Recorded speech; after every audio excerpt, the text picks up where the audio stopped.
Every once in a while, a revolutionary product comes along that changes everything. And sometimes it does the exact opposite. Ladies and gentlemen, introducing Xbox One. This is that story. The moment Xbox set itself on fire live on stage while the world watched. A 60-minute implosion that shattered trust, betrayed fans, and handed the generation to Sony and put the entire Xbox brand in jeopardy. But before the collapse, Xbox wasn't just winning, it was the heart of gaming culture. In 2005, Microsoft launches the Xbox 360 a full year before the PlayStation 3. While Sony stumbled with a complicated system and a $599 price tag, the PS3 included a Blu-ray drive which many gamers didn't care for at the time. The Xbox 360 was cool, sleek, developer-friendly, and most importantly, $200 cheaper. At E3 2005, Xbox unveiled a new concept, Gamer Score, a system that tracked your achievements across every game. It was a way to gamify the games themselves, not just gameplay, but it also was status, identity, bragging rights. Sony and Valve would follow with their own versions years later, but Xbox did it first. And then came the games. And by 2010, the numbers backed it up. Over 80 million consoles sold, 25 million members on Xbox Live, and Halo 3 breaking entertainment records at the time with $170 million in its first day. And even when the infamous Red Ring of Death struck, Microsoft didn't hide. They owned it. Peter Moore, then head of Xbox, remembers it clearly. Moore brought the problem to then CEO Steve Ballmer. "We don't do this," Moore said. "This brand is dead." Then came the moment that saved Xbox. The credit of Steve, and I can still see him looking at me right now. He said, "Do it. Just do it. We'll figure it all out. We'll take the hit." Microsoft will spend at least $1 billion to repair serious hardware failures with its Xbox 360 video game console. Every broken console would be replaced. Ship it, fix it, and send it back. No questions asked. The fix would cost them $1.15 billion, $240 million of that on FedEx alone. That single decision became a turning point. The Red Ring of Death could have killed Xbox. Instead, it earned loyalty. Inside Microsoft's headquarters, a new console was taking shape, codenamed Durango. The man leading it? Don Matrick, and he was the wrong man for the job. A former EA exec who saw Xbox not as a community, but as a platform for TV, Skype, and cable deals. The vision was clear. Xbox wouldn't just play games, it would conquer the living room. But warning signs were already flashing. Between 2011 and 2013, hackers breached Microsoft's network. They stole credentials, copied source code, leaked internal specs. And one member even snuck into Microsoft headquarters to steal a Durango dev kit. So my mom's boyfriend at the time worked for Microsoft. Had a all access badge. I cloned this badge. Right. I have this badge. I know this entry of this building. I know the side of Redmond of where this building was. And I plotted a scheme to go into Microsoft late at night and take the kits. So I got this, this Xbox One that can run unsigned code. Yeah, so they didn't just leak anything, but they shared with them a critical part of the Xbox One software in the development stage.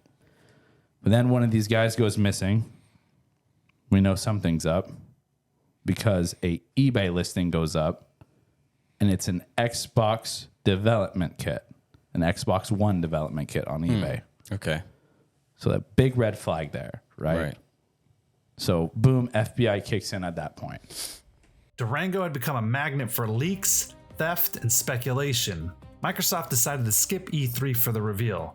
Instead, they built a massive white tent on their Redmond campus. A strange move at the time that baffled the industry.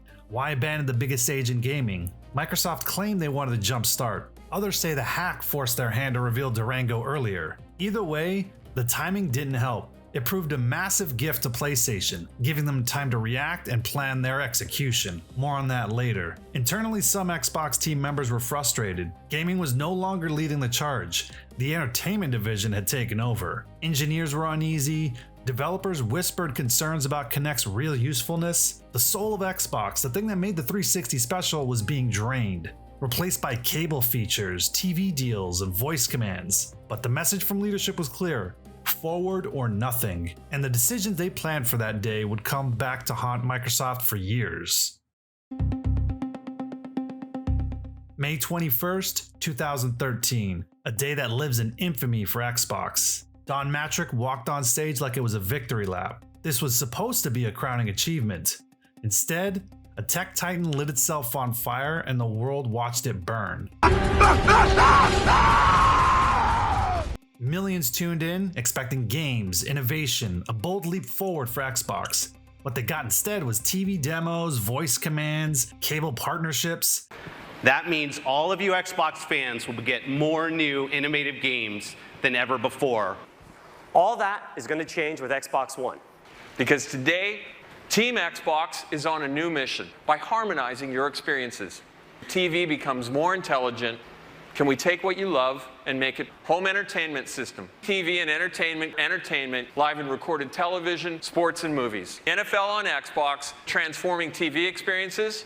Xbox on. Xbox, watch TV. Live TV, go to TV. Watch TV, watch TV. Entire TV experience. Could turn on your TV, live TV. Turn on their TV. TV and movies, watch TV. You can do it with live TV. Watch TV and watch MTV. All the TV shows, truly intelligent TV. Skype and live TV. Watch ESPN to control your entire TV experience. All right, finally, let's tackle what I think is the biggest challenge with watching TV. Go to Internet Explorer. Television shows on breaking television. The television viewing experience, TV on Xbox, TV becomes social than live sports. Halo television series. Halo to Xbox as a premium television series. Oh, nice. Xbox is about to become the next water cooler. Xbox Go Home. Pretty cool, huh? Let's see that again. It was a full hour of Microsoft telling gamers, hey, remember all that stuff you love? Well, forget it, we've moved on. And then came the 3 decisions that broke everything. First, always on connectivity. The Xbox One would have to check in with Microsoft servers every 24 hours or it would stop working entirely. No offline mode, no exceptions. Second, Kinect required. You'd think Microsoft would have learned from Sony's mistake when they forced a pricey Blu-ray drive into the PS3, driving up the cost and pushing away gamers. But no, Microsoft didn't learn from their failure. Instead, they did the same exact thing with Kinect. They bundled it, they inflated the price, and they told everyone at the time, the console won't even work unless Kinect is plugged in. Which, by the way, wasn't really true. Third, DRM lockdown. Used games restricted. That gaming ritual of lending, selling, or trading discs with friends, gone. Each game would be tied to one account. Sharing, nearly impossible. In fact, this announcement wasn't just hated by the community. GameStop, the largest games retailer at the time, also hated the announcement. Used games were their lifeblood, a core part of their business model. So when Microsoft revealed that physical games would be tied to a single account and sharing them would be restricted, Wall Street noticed. GameStop's stock plunged 13% almost overnight. Under Matrick's leadership, Microsoft wasn't asking gamers what they wanted, they were dragging them into a future they didn't ask for. The new console, dubbed the Xbox One, was presented as an all-in-one media center. Sure, it played games, but that wasn't the focus. No, the real spotlight was on how it would change channels, call your mom on Skype, or pull up fantasy football stats while you watch the NFL. And when games finally do show up, they feel like a checkbox on a corporate presentation. Call of Duty would have some exclusive content, FIFA would have some special features, but where are those system sellers? The innovation that makes gamers desperate to upgrade to a new console. And somehow there were no plans to announce the next Halo game at the reveal. Halo, the most iconic franchise Xbox had, their crown jewel. You'd think they'd want to launch the next generation with the next Halo game. Instead, Microsoft announced a live-action Halo TV series produced by Steven Spielberg, marketed as the centerpiece of Xbox's push into original content, a show that ended up being in development hell for years only to be a total flop. The fans who made the Xbox 360 a cultural phenomenon watch in horror as their beloved brand transforms into something unrecognizable. We're all in the green room, and as each person would get off stage, the execs in the room would ask what the pulse is on social, and it was not good. This is not going well. this is not going well at all. That was not the right way to unveil the next generation of gaming. And then comes the moment that would detonate everything. I have a product for people who aren't able to get some form of connectivity. It's called Xbox 360. In that moment, Microsoft didn't just lose a fan base, they declared war on them. The quote went viral within minutes. The memes are savage and immediate. Don Matrick's quote becomes a rallying cry for everything wrong with corporate gaming. The Xbox brand suffered so much damage in so little time that it still hasn't fully recovered a decade later. And inside Microsoft, the mood was just as bleak. We're sitting there listening to it the whole time. And I remember one of our engineers said, like, they're not even talking about any of the games yet. Are they gonna talk about games? And then, just to pour gasoline on the fire, Microsoft creative director Adam Orth tweeted this: "Sorry, I don't get the drama about always on. Hashtag deal with it." He was forced to resign days later. Even industry vets were speaking out. Legendary game designer Peter Molyneux, once one of Microsoft's stars, said, "I actually wish Kinect wasn't a requirement. It feels more and more like a joke." That joke came with a $100 price tag. Meanwhile, in San Mateo, Sony is taking notes, preparing to capitalize on Microsoft's self-inflicted wounds. And like the Kinect, it was watching and listening. E3 2013. Sony didn't just show up, they dropped the hammer. They started with games, real games. No TV, no voice commands, no fantasy football overlays, just gameplay. Then came the moment that flipped the generation. When a gamer buys a PS4 disc, they have the rights to use that copy of the game. They can trade in the game at retail, sell it to another person, lend it to a friend, or keep it forever. In addition, PlayStation 4 disc-based games don't need to be connected online to play. If you enjoy playing single-player games offline, PS4 won't require you to check in online periodically. And it won't stop working if you haven't authenticated within 24 hours. The message is crystal clear. We hear you. We're not here to control you. We're here to make games fun again. Sony is offering everything Microsoft is taking away. They're listening while Microsoft is dictating. They're embracing while Microsoft is rejecting. But Sony wasn't done. They had drawn blood. Now they wanted to go for the kill. This is how you share your games on PS4.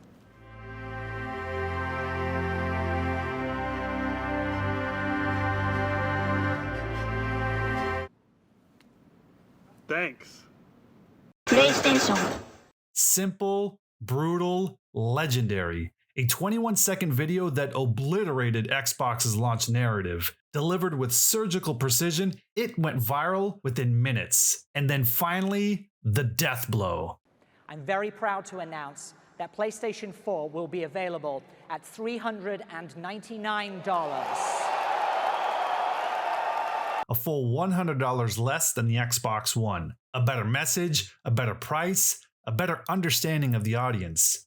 Mic drop, game over. The impact was swift. The gaming press declares Sony the winner before E3 is even over. Microsoft had spent a decade building a console empire, and then, in the span of 3 successive announcements, Sony brought it crashing down. This wasn't just mockery, it was a public execution.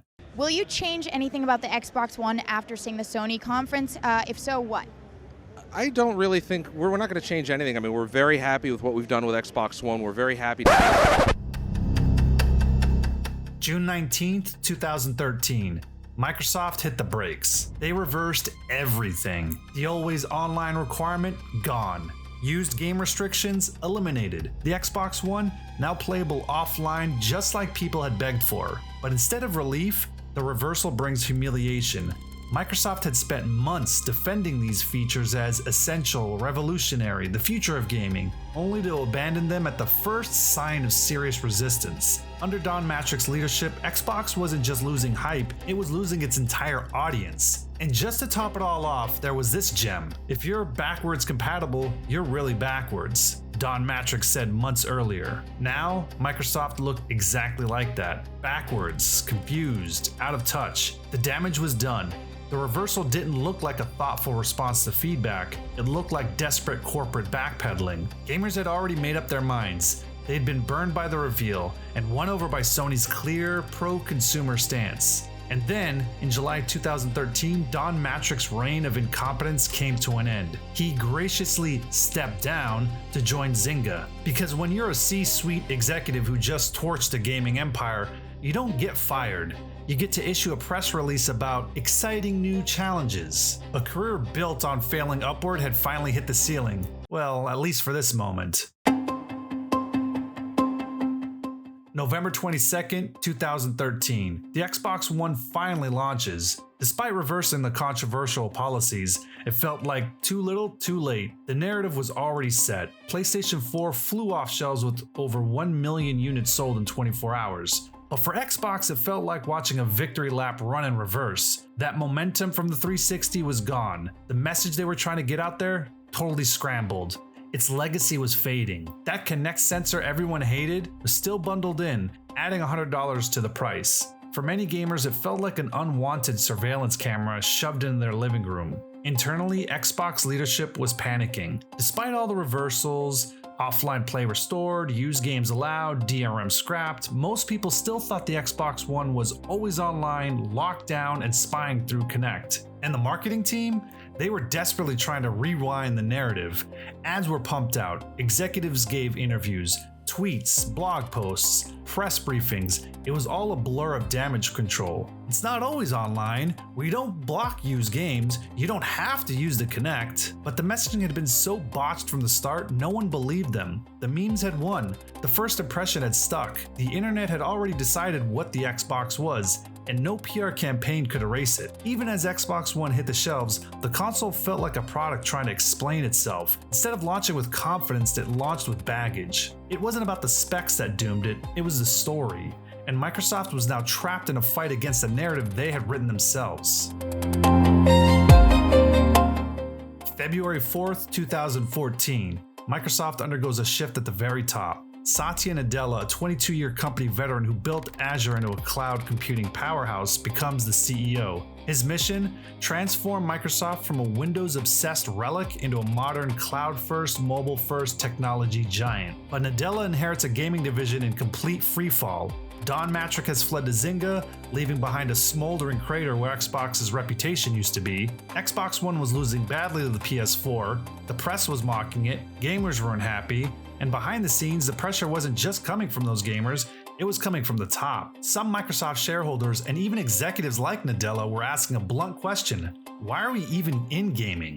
There were real conversations about shutting it all down, selling Xbox, spinning it off into its own company, walking away. Even the company itself wasn't sure Xbox had a future. But in March 2014, Nadella makes the call that will define Xbox's future. Enter Phil Spencer, a 25-year Microsoft veteran who started with CD-ROM titles like Encarta, had climbed his way up, and was now leading an Xbox brand in crisis.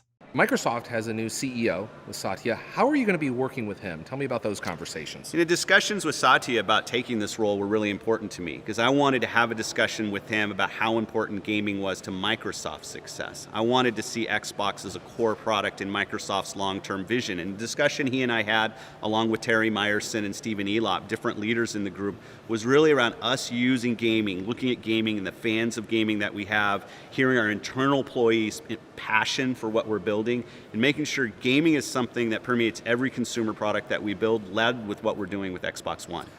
He wasn't a flashy executive, he was a gamer, and for a while, Xbox's best shot at redemption. For all the questions that would come later, his first moves were clear: fix the mess, earn back trust, and try to compete. Under Spencer's leadership, Xbox begins a slow, painful process of rebuilding trust. First, they dropped Kinect from the Xbox One bundle, matching PlayStation's price, a reversal that felt like another admission of failure, and contradicting executives who said the Kinect was essential and the Xbox One wouldn't even work without it. Then came backwards compatibility, a direct contradiction of Matrick's infamous quote, and gamers loved it. Spencer made another smart move. He kicked the corporate bobbleheads off the keynote stage and handed the mic to developers, those who actually made games, not ones who made PowerPoint decks. Next up, Xbox Game Pass. a radical new idea at the time. Studios were acquired, and at the time, the largest purchase Microsoft had ever made in its history of Activision Blizzard King. The biggest signal yet that Microsoft was committed to gaming. Cross-platform play, once unthinkable, was embraced, even though they did have to drag Sony kicking and screaming into crossplay. Accessibility features were expanded, indie devs returned, cloud gaming evolved. The brand began shedding its corporate skin and growing something new. But even with all that, the Xbox One never recovered. Final numbers, Xbox One sold around 58 million units, PlayStation 4 over 117 million units. They entered the generation with overwhelming momentum from Xbox 360's success, and thanks to one catastrophic announcement, all of that was gone. In 2020, Microsoft tried to reset with the Xbox Series X and the Xbox Series S. Powerful, smartly designed consoles, a real chance to leave the Xbox One behind. But the ghosts of 2013 still lingered. By 2025, the console race was pretty much over. The PS5 was crushing the Xbox Series X and Series S in sales. Over a decade after that disastrous reveal, the Xbox brand still hadn't fully recovered. And then came the biggest shift yet, and maybe the most damning sign of all. Microsoft started bringing its exclusive games to competing platforms. They weren't betting on hardware anymore, they were betting on services. Game Pass, cloud gaming, Xbox on your TV, Xbox on your tablet, Xbox on your fridge if it had a screen. They weren't really selling consoles, they were selling access.